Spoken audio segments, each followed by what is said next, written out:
Olá você, seja muito bem-vindo. No último episódio concluímos com uma imagem forte. Viemos do paraíso e Jesus é o caminho de volta. Mas para entender esse caminho, é preciso entender a jornada e é preciso enxergar a história por inteiro. Eu lembro que eu já escutei uma coisa assim. A Bíblia cristã deveria conter somente o Novo Testamento.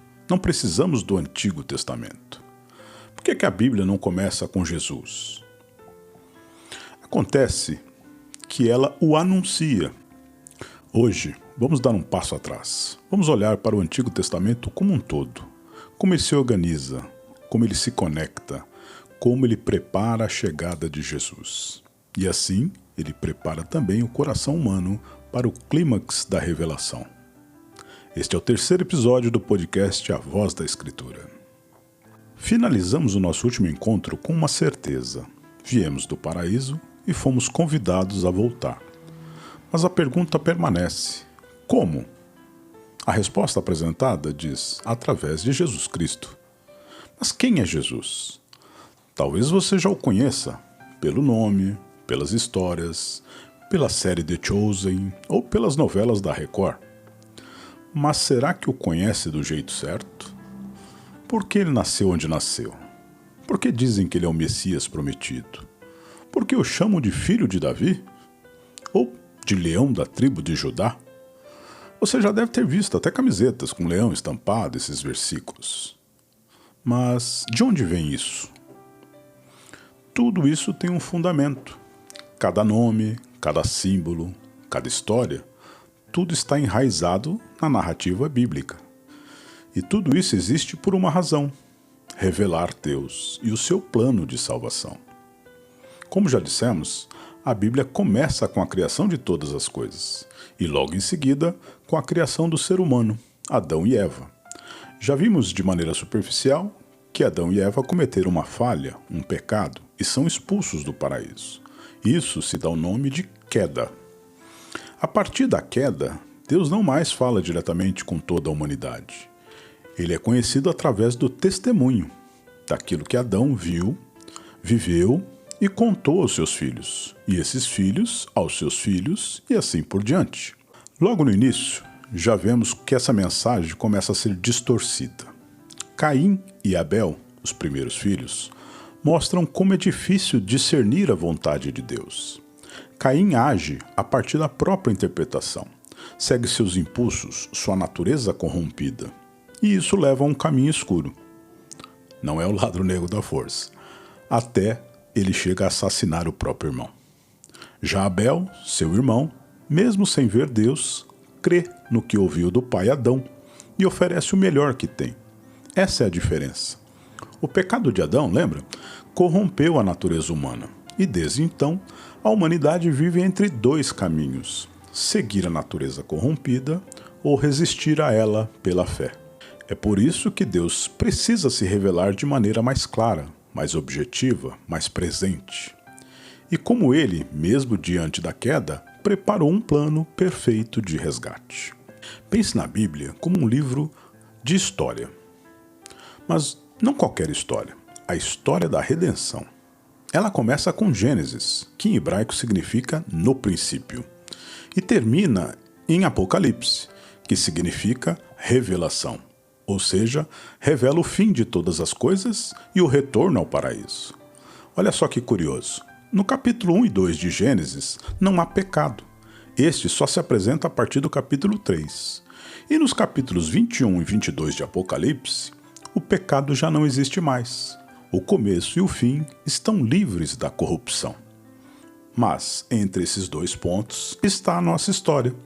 A história da humanidade tentando e falhando em voltar sozinha, até que Deus assume o caminho. Você deve estar se perguntando nesse momento: se Adão e Eva já conheciam Deus, por que foi preciso revelá-lo novamente? Porque apenas saber que Deus existe não transforma o coração. Veja Caim e Abel, veja a geração toda antes do dilúvio, veja lá na Torre de Babel. A história humana, nos primeiros capítulos da Bíblia, é um ciclo de afastamento. Mesmo depois de recomeçar com Noé, mesmo Deus dando um restart na humanidade, esta insiste em se desviar. Isto mostra que sem uma referência clara, o ser humano se perde. E é por isso que em Gênesis, ali logo no comecinho da Bíblia, no capítulo 12, você vai observar que Deus muda a abordagem. Ele escolhe um homem, Abraão.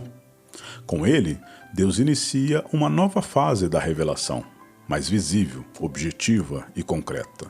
Agora, Deus não será apenas lembrado, ele será vivido e visto, testemunhado por um povo. E esse povo, conhecido como Israel, será um farol em meio à escuridão.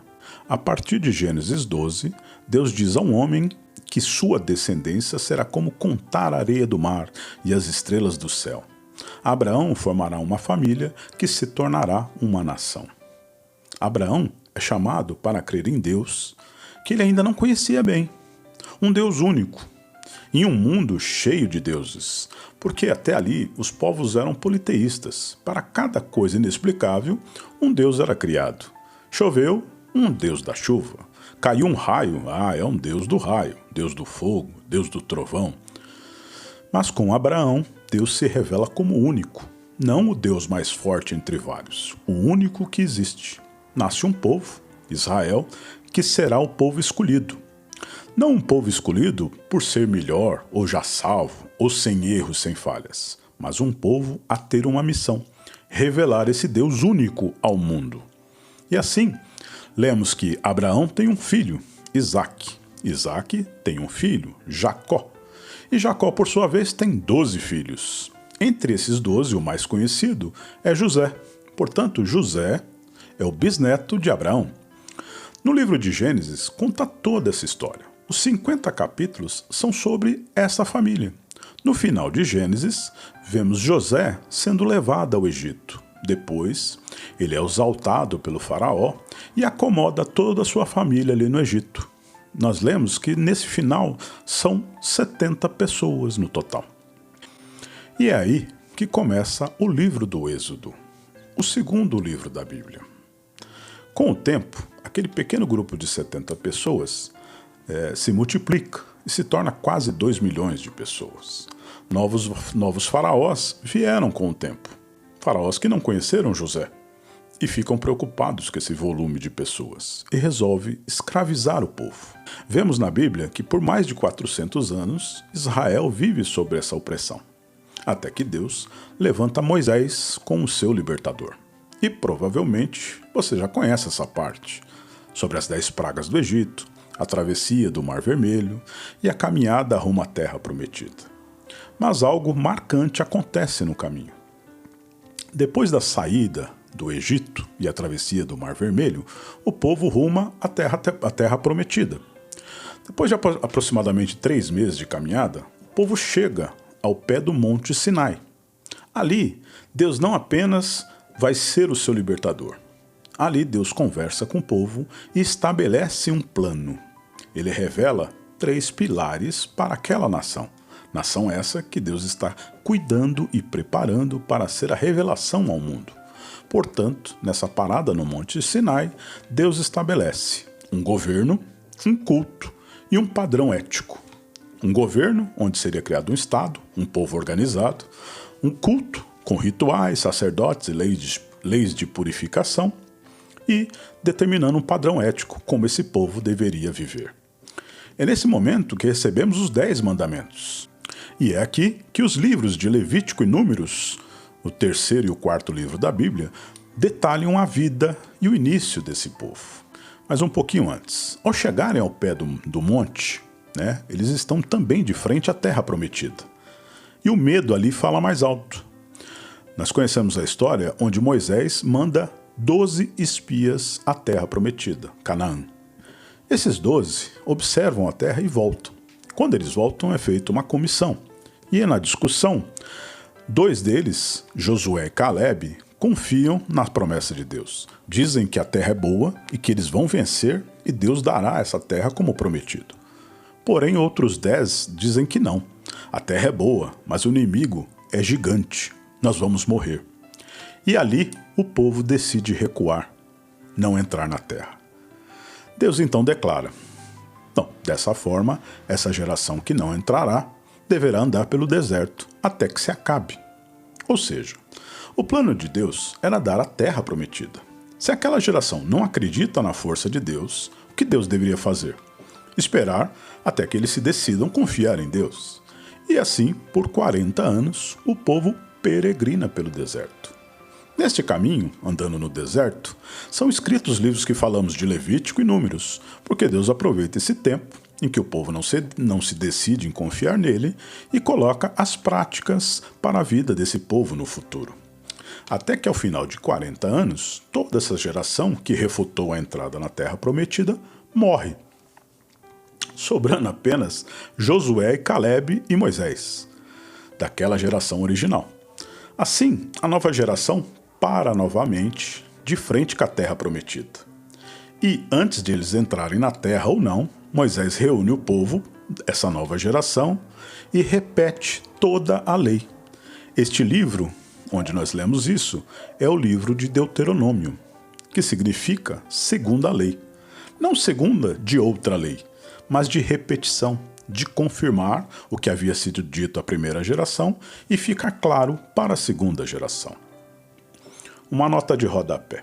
Por isso que você vai observar a leitura dos 10 mandamentos em Êxodo capítulo 20 e a repetição, ou seja, novamente, em Deuteronômio número 5, no capítulo 5, ou seja, a repetição da lei. Dessa forma, Moisés diz: agora é a vez de vocês decidirem. Deus está com vocês e a terra está diante de vocês. E essa geração decide entrar. Até aqui, passamos pelos 5 primeiros livros da Bíblia: Gênesis, Êxodo, Levítico, Números e Deuteronômio. Esse conjunto de 5 livros é conhecido pelos judeus como Torá, é a lei de Moisés. O livro de Josué, que é o próximo livro, narra a entrada do povo na Terra Prometida. Eles vencem, guerreiam e ocupam a terra. Dividem essa terra em 12. Por quê? Nós estamos com 12 tribos representando os filhos de Jacó. Dessa forma, você sempre quando pensar em tribos e a divisão da terra, pense, trazendo para a nossa realidade, como estados. Então o Brasil é dividido em estados e Israel era dividido em tribos, nesse caso 12 tribos. Na verdade, eles dividem a terra em 11 partes, porque uma das tribos não tinha direito a território, porque era a tribo de Levi. Eles foram separados para o sacerdócio. Eles não tinham que plantar, colher, cuidar do gado. Eles cuidavam das coisas de Deus. E o restante das outras tribos os sustentava com os viveres. Desta forma, com a terra ocupada, o povo passa a ser governado por juízes, líderes temporários que Deus tinha levantado de tempos em tempos, principalmente nas crises. É nessa fase que surgem nomes como Débora, Gideão, Jefité e até Sansão. Esse período é narrado no livro de Juízes. Até que, após 400 anos vivendo assim, o povo pede um rei. Eles chegam a Samuel, que é o último juiz, e declaram: Samuel, queremos um rei. Todas as outras nações são governadas por um rei. Samuel se entristece, mas Deus diz: Samuel, eles não te rejeitaram, rejeitaram a mim. E assim Deus permite que o povo seja governado por um rei. Começa aqui o período conhecido como Reino Unido, contado no livro de Samuel, que é o último juiz. O livro de Samuel vai nos contar a história de 3 grandes reis. O primeiro, o rei Saul. O segundo, o rei Davi. E o terceiro, o rei Salomão. Acredito que esses 2 últimos sejam bem conhecidos. Notem, cada um desses reis tem um período de reinado de 40 anos. Mas, após a morte de Salomão, seu filho Roboão assume o trono. O povo, naquela época, estava aflito de impostos. Salomão havia carregado a mão na tributação, porque ele precisava de dinheiro, que é nessa época que ele constrói aquele templo de Jerusalém. Roboão, quando assume, recebe os conselhos para ser mais leve com o povo. Porém, ele resolve endurecer ainda mais, para tentar ser reconhecido como seu pai. E com isso, o O que ele consegue é uma rebelião e o reino se divide. Aquilo que conhecíamos como o Reino Unido, 12 tribos, 12 territórios, sob o cetro de um único rei, agora se divide. Vemos então 10 tribos seguirem um comandante que se rebelou contra Roboão. O nome desse comandante é complicado porque parece com Roboão, é Jeroboão. Portanto, 10 tribos seguem Jeroboão e formam o Reino do Norte, onde temos como capital a Samaria. 2 tribos permanecem com Roboão no Reino do Sul, onde nós conhecemos como capital Jerusalém. Dessa forma, por 400 anos, vamos verificar esse cenário marcado por idolatria e instabilidade. No Reino do Norte, naquelas 10 tribos, tiveram durante esse período 20 reis. Nenhum deles foi fiel a Deus, nenhum cumpriu as regras lá atrás determinadas por Moisés. No Reino do Sul, 19 reis ocuparam o trono nesse período, e apenas 8 foram fiéis a Deus. Nessa época, nós vemos o surgimento dos profetas, homens que clamam: voltem para o Senhor, arrependam-se, observem as leis de Moisés, mas o que nós vemos é o povo ignorando, graças até pela sua referência de governo. É lógico que essas idolatrias e instabilidades irão trazer consequências. Aqui nesse momento, nós estamos falando dos livros dos reis, e eu queria chamar a sua atenção para uma pequena linha cronológica. Data-se da época de Abraão até Jesus, aproximadamente 2000 anos. Então, quando nós chegamos aqui no reino de Davi, que é um rei famoso, nós estamos mais ou menos no primeiro milênio, ou seja, entre Abraão e Davi nós temos 1000 anos. E de Davi até o nascimento de Jesus, mais 1000. Então, notem, nós passamos um pouquinho dos anos 1000 antes de Cristo. Nesse momento, com essa idolatria e instabilidade, os profetas começam a anunciar que se o povo não se arrepender, Deus irá tirar a sua mão protetora. E isso acontece em 722 a.C. O Reino do Norte, daquelas 10 tribos que seguiram Jeroboão, é invadido pelo império que surge naquela época, o Império Assírio. Esse povo que vivia por lá é espalhado, pois a Assíria tem em sua base de conquista se apoderar de terra e não fazer escravos. Ele queria os bens da terra. O tempo passa, os impérios se degladiam e a Assíria cai. Surge assim um novo império, o Império Babilônico. Este, em 587 a.C., invade o Reino do Sul. O templo é destruído e agora o povo é levado cativo, pois a política expansionista da Babilônia é de adquirir mão de obra escrava. Então, por 70 anos, o povo de Israel vive no exílio. Vai lá para a Babilônia construir prédio, ponte. O tempo vai passando. Depois da Babilônia, nós temos um novo império surgindo, o Império Persa, e este com uma nova política. A Pérsia pensa o seguinte: em vez de eu ficar com a mão de obra escrava aqui, eu devolvo essa mão de obra para a sua terra, que eles fiquem lá, comam a sua comida, adorem seu Deus, falem a sua língua, trabalhem e nos mande os recursos. Dessa forma, nós vemos uma mudança, o fim do exílio. A Bíblia vai nos contar, no livro de Esther, por exemplo, como ela, Esther, se torna rainha na Pérsia, e ela vai ser fundamental para garantir a volta do povo. Temos aqui nesse livro aquela história de Mardoqueu, da perseguição dos judeus, né? Logo em seguida, nós vamos ver Zorobabel, que reconstrói o templo. Esdras irá trazer o povo de volta e restaurar a lei. E, finalmente, Neemias irá reconstruir os muros de Jerusalém. Assim, nós finalizamos com o povo mesmo cativo, só que agora dentro de Jerusalém. O próximo império, na sequência, vai ser o Império Grego, que derruba o Império Persa, e na sequência vemos o Império Romano. Entre o livro de Neemias e o Novo Testamento, existem 400 anos de silêncio, pois o céu se cala com a volta do povo para Jerusalém, cativo. Uma coisa resta: a chegada do Messias. E então, até que João Batista aponte para Jesus e diga: Eis o Cordeiro de Deus que tira o pecado do mundo. Não temos mais profecias, não temos livros escritos. Você pode estar se perguntando agora, mas espera aí, está faltando Salmos, Provérbios, Jó. Calma, vamos organizar. A Bíblia hebraica, que nós conhecemos o Antigo Testamento, tem 39 livros. Ele se divide assim: 17 livros históricos, de Gênesis a Esther, que conta essa história que eu acabei de narrar. 5 livros poéticos, Jó, Salmos, Provérbios, Eclesiastes e Cantares. Esses livros expressam as emoções desse povo que está vivendo essa história que eu acabei de falar. E 17 livros finais que são proféticos, Isaías a Malaquias. São profetas que trazem a mensagem de Deus para esse povo, muito que naquele último período que está longe de Deus. Então, vamos pensar assim de uma forma didática, numa grande letra H. É isso mesmo, pensa aí, uma letra H.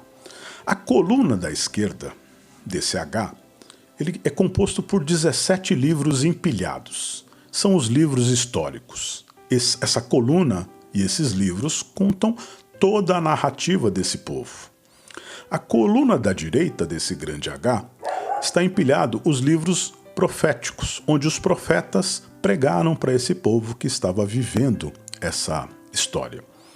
E ligando as duas, aquele tracinho do H, os livros de poesias e sabedorias. Muitos até dizem que o livro de Salmos é o inário do povo judeu. E assim, tudo se encaixa. Agora que enxergamos o todo, podemos finalmente voltar ao início. Eu pretendo no próximo episódio abrir com vocês as páginas de Gênesis e falar sobre a criação, propósito, a imagem e semelhança, entender um pouco mais dessa mensagem com detalhes, para que a gente possa, ao final, entender que o Antigo Testamento reflete e vai prever a chegada de Cristo. A jornada começou e você está convidado a seguir conosco. Muito obrigado por ter ouvido até aqui.